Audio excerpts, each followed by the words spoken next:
Hello and welcome to Joburg Today. I am Nashina Mohammed. Always a pleasure to have you with us. Summer is usually a good time in the outdoors, but this summer is an exception given the record-breaking high temperatures. Taking precautions cannot be emphasized enough. Riley got some professional advice and also chatted to Joburgers.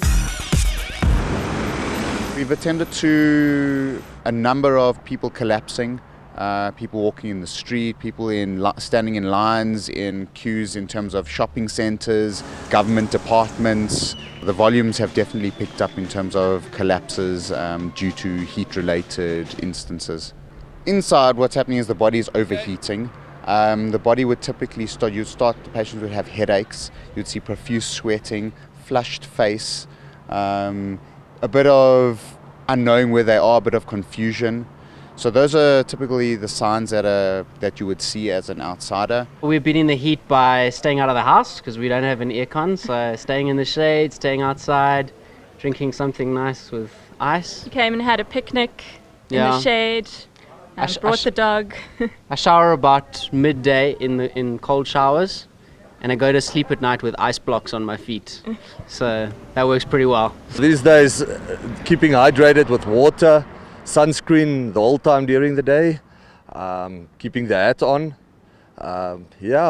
Well, I'm just one of those people that can actually drink hot tea in this weather as well. It actually cools you down. It's not, it's one of those amazing things. Your body regulates its own temperature. So the more heat you put into it, the cooler you actually get. Things that we do or we can recommend: wearing light clothing that allows when there is a bit of a breeze for it to be cooled down. Drinking regularly, obviously, as mentioned previously about drinking too much water. You don't want to upset the imbalances in electrolytes within the body, but you want to keep hydrated. And in the instance that someone around you does collapse, here is what you should do. The first thing to do is to try and get the person into an area that's cooler than where they are. We call it passive cooling of the patient.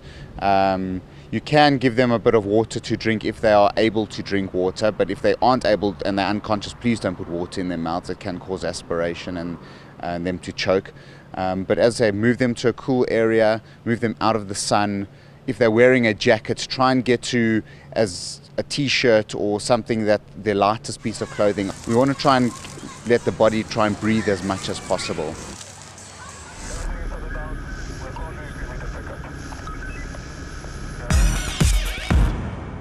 Like us on Facebook, JoburgToday.tv, and follow us on Twitter at JoburgToday.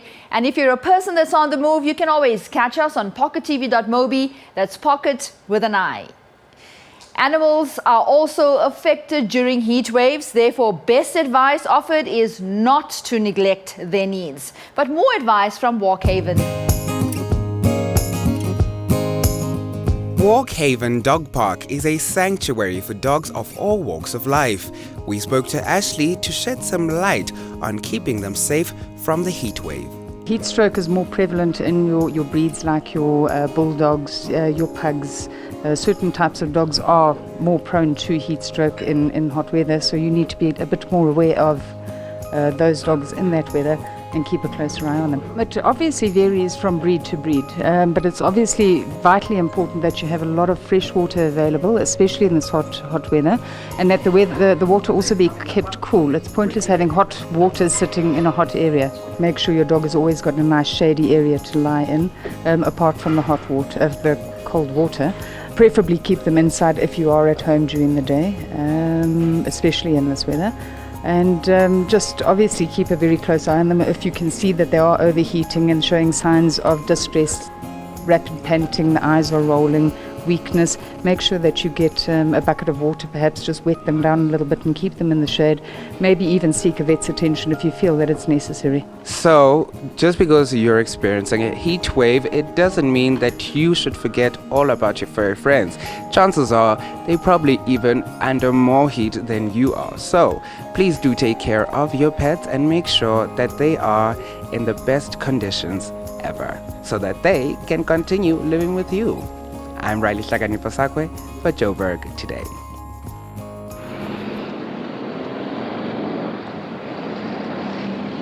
I'm John Terode and you're watching Joburg Today. Environmental scientist Simon Gear took our conversation on the heat one step further by offering a scientific perspective.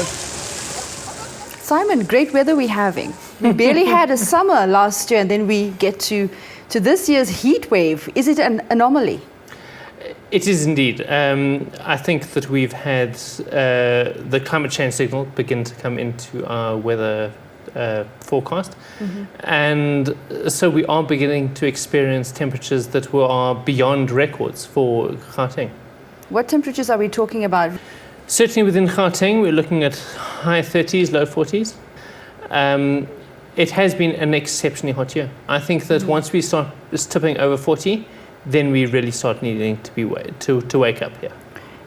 Are you able to predict, or weather forecasters, are they able to predict for just how much longer we can experience this kind of heat?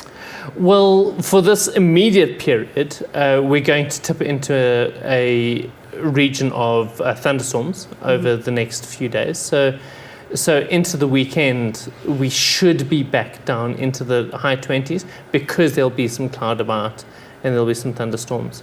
But this period mustn't be ignored. I think we realize that we are now in a situation that signals a different type of climate.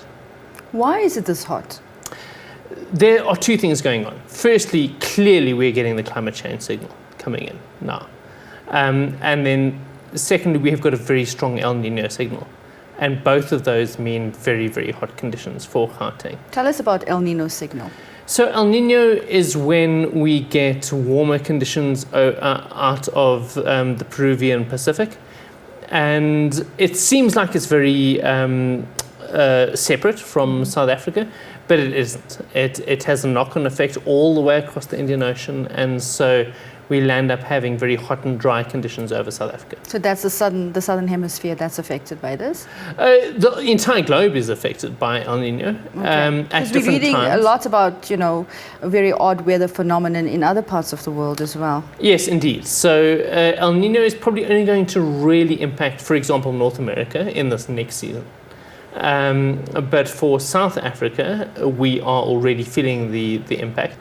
It's a difficult one because it probably only impacts about 30% of our weather for this period, but we've seen this summer it clearly has had a major impact. Okay, so the heat is on. Stay cool. That brings us to the end of the show. For more coverage on the city, check out our playlist. That's it from me, Nashina. I leave you with a video you may have seen on our social media website. Our local celeb, Moon Shadow. This is our dear friend Moon Shadow, who always loved life and having fun. But in this heat, with this drought, the sand is all he has left where there once was mud, doing all he can to try and keep himself cool, longing for a splash in his little blue pool. This is our dear friend Moon Shadow.